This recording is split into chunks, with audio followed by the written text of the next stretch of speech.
রোজা এলেই বেড়ে যায় ইফতার সামগ্রীর দাম, এবারও তার ব্যতিক্রম নয়। এ নিয়েই রয়েছে মিশ্র প্রতিক্রিয়া, যা জানিয়েছে ভোক্তারাই।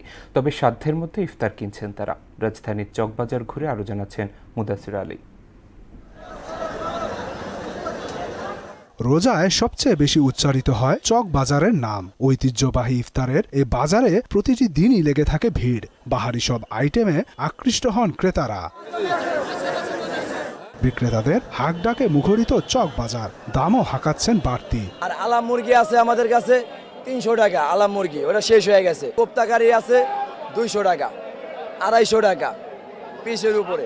বর্তমানে এবার এই বছরে কাবাবের উপরে অ্যাটাক চলতেছে। কালকে মাইনে ধরে কাবাব সব লেগে গেছে ভাই। কাঠি কাবাব আছে 30 টাকা, চালি কাবাব আছে 20 টাকা, টিকা কাবাব আছে 10 টাকা। রান আছে, মুরগি আছে, কোয়েল পাখি আছে, চিকপ আছে, টিকা আছে, আছেন আছেন এ যেন গা সয়া হয়ে গেছে রোজাদারদের।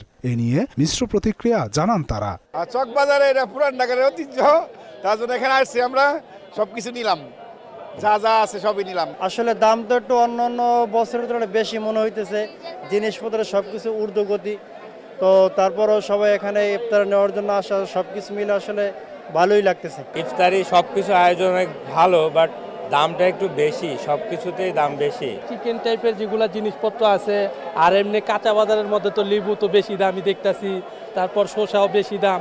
এমনি মনে করেন গত বছরের তুলনায় এই বছর একটু বেশি দামই দেখা গেছে। কিছু আছে বেশি দাম, আবার কিছু কম আছে, মিলে ভালোই আলহামদুলিল্লাহ, সবকিছু ভালো। রোলের এক দাম, টিকার এক দাম, সুজি কাবাব এক দাম, সব এক একটা প্রাইস এক এক মতো। এরপরেও কমতি নেই মানুষের। সাধ্যের মধ্যে ইফতারি কিনে প্রিয়জনের উদ্দেশ্যে ফিরছেন সবাই।